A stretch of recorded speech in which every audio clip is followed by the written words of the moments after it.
barangay tayo, ikaw at ako. Sa barangay tayo, sa barangay tayo, sa barangay tayo, ikaw at ako. Madami kang matututunan, nakaalaman, kaya lagi tandaan, sa barangay tayo. Isang mapagpalang araw po sa inyong lahat. Isang karangalan ang makasama kayo, 42,047 barangays, upang pag-usapan natin ang mga mahalagang nangyayari sa Pilipinas at sa local government code. Kasama natin ang napakaganda, napakagaling Kagawad Marie Formentera Ferrer. Daghang salamat Kags Butch. Maayo ug malipayong adlaw kaninyong tanan mga kabarangay. Ito po ang inyong lingkod, Kags Marie Formentera Ferrer, upang magbigay ng serbisyong higit pa sa inaasahan ninyo. Kasama ang ating pinagpipitagang kapitan, Cap Dondon Francisco. Maraming salamat, Kags Marie. Salamat, councils at sa inyong constituents.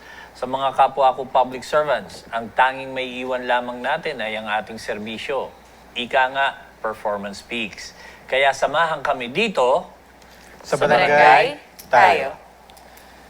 Hello, hello, hello. Hi. Welcome Hi, back, Kap. Kagawad Marie. Yes. back. Fresh from the victory. Oo nga. So, congratulations po sa lahat ng mga nanalo ngayong local elections natin. Midterm, national local elections. Yeah, congratulations, Kags Marie. Masaya ako kay Kagawad Marie sapagkat lahat ng manok niya, lahat ng tinulungan niya, lusot. At hindi lang lusot, talagang lahat nasa taas, talagang nayanig ang Parañaque sa bagong, mamaya babatiin natin ang bagong Team Pag-asa.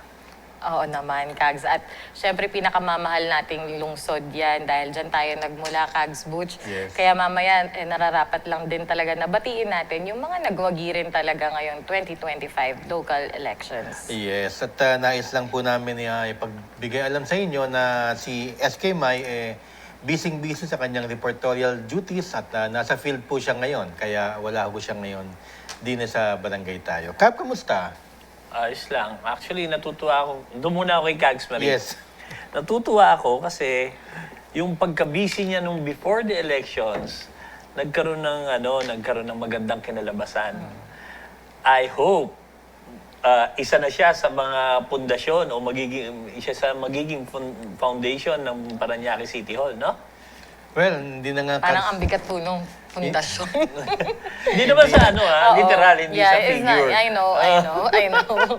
Pero alam mo, sa totoo lang, nakakatuwa. Kasi because of this opportunity, mas marami pa tayong matutulungan. Yun.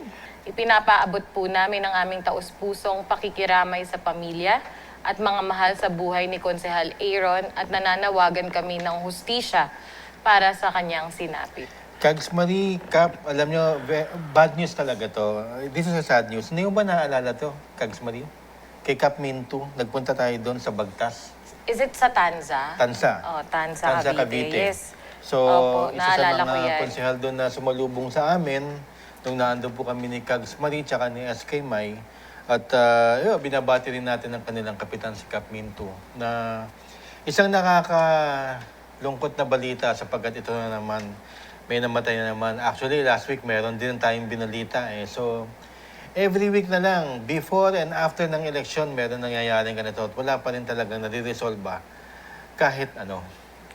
Nakakatakot po talaga ngayon, no? Kumbaga, yung violence, every time may election, hindi pa rin talaga maiwasan. Hindi pa rin matapos. Na kung saan tong mga to, nagsisilbi lang naman talaga on their own na capacity kung paano sila makakapagbigay ng serbisyo sa mga tao. I think, most of the time, pagka na-elect yung mga tao, lagi iniisip nila na public service, di ba? Yung para sa tao naman yung paninilbihan. Actually, whether may position or wala, talagang if it comes within your heart na gusto mong tumulong sa mga tao, talaga namang makakapagbigay ka. Pero yung umabot sa ganitong punto na magkitil tayo ng buhay just because of hindi natin alam for whatever reason na meron yung mga gumawa, parang hindi po ata tama. So this person really deserve justice. And from sa barangay tayo family, we are praying na sana makamit po ng pamilya ni Konsehal Aaron ang hustisya. Dahil lahat naman po tayo ay talagang siguro mag-a-agree na hindi po dapat kinukuha ng isang tao ang buhay ng kapwa niya tao. Tama, Kags Marie. Kung ano yung sinabi ni Kags Marie, ganun din po ang inyong lingkod na nakikiramay sa pamilya po ng naiwan ni Kagawad. Sa amin, sa barangay tayo, hindi good news yan para sa amin.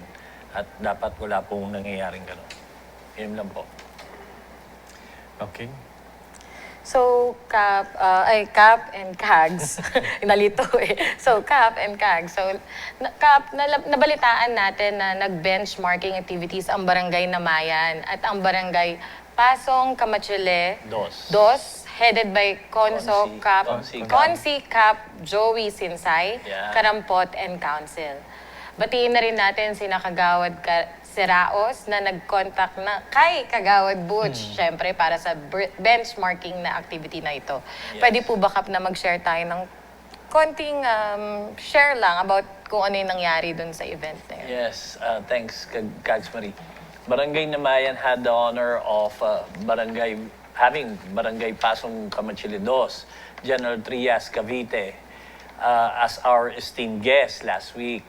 Yung meeting na sinagawa rin po at si Kags Butch ang catalyst, nag-meet ang Barangay Council headed by Consi Cap Joey Sinsay, Karampot, and all the Kagawads.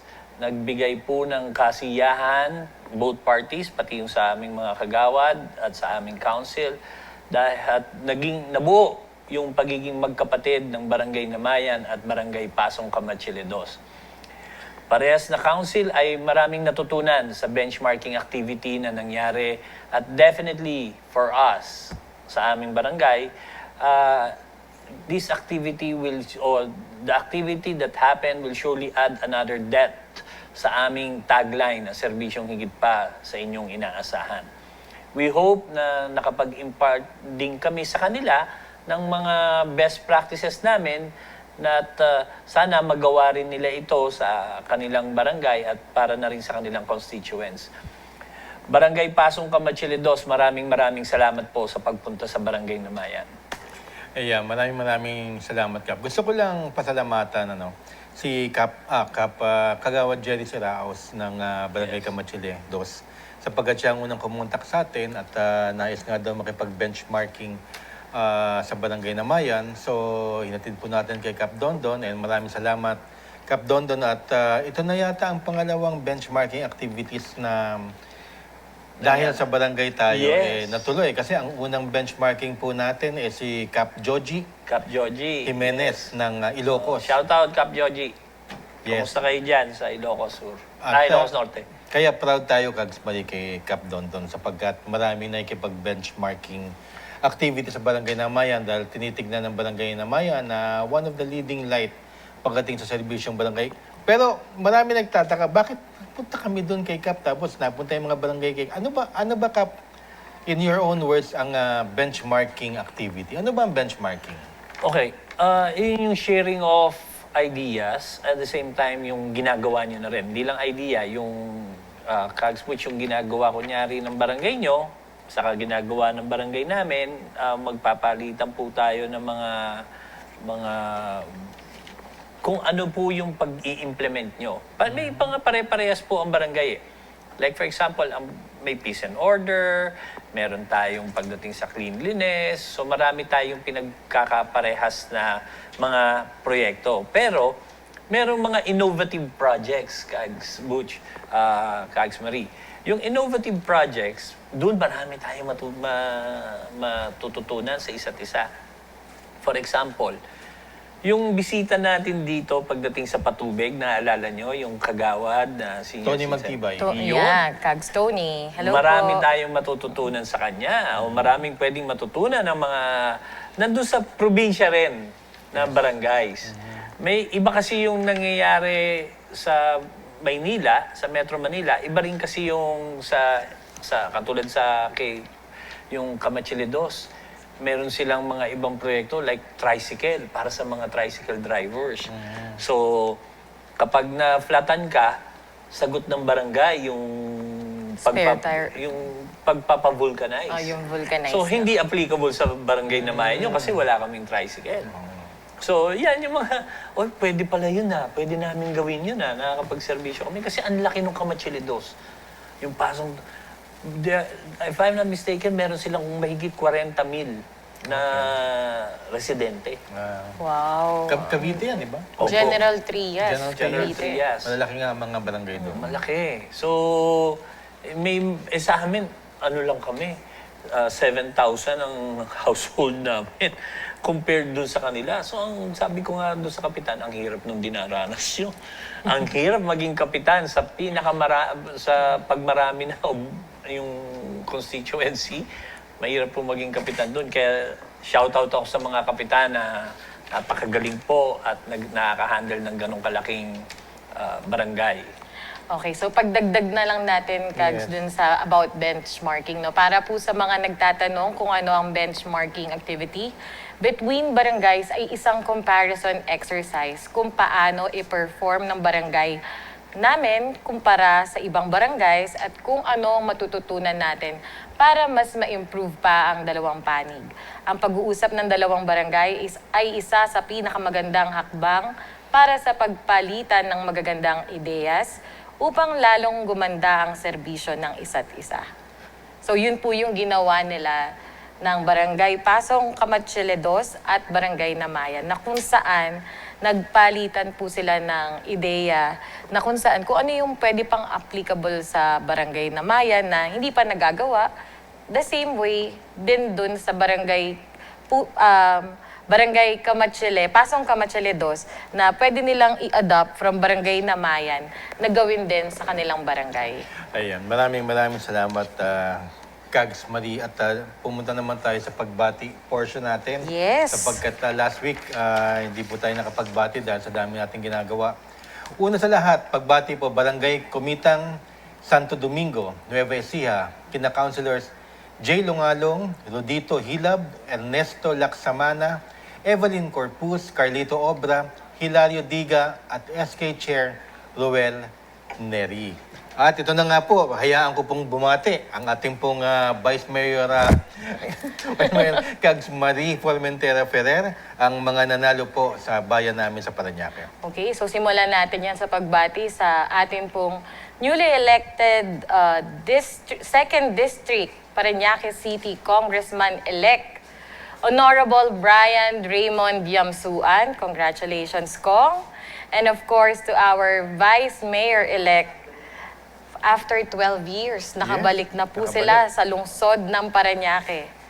That's no less than our incoming and elected Vice Mayor, Honorable Florencio Benjo Bernabe III. And of course, atin pong mga city councilors mula sa District 2 at sa Team Pag-asa na nanalo. It's not a joke, Kags, because they won the seat as second and third place ng konsehal ng syudad ng Parañaque. Congratulations to our councilor-elect, Konsehala Tess De Asis and Konsehal Coach Binky Favis. Yeah, maraming salamat. At kay Kagawad Emil Frogosa ng Barangay 523, Zone 52, 4, Sampaloc, District ng 4th District ng Sampaloc, Manila. Wait lang, nais ko lang batiin din ang ating nagbabalik na Mayor-elect. Yes.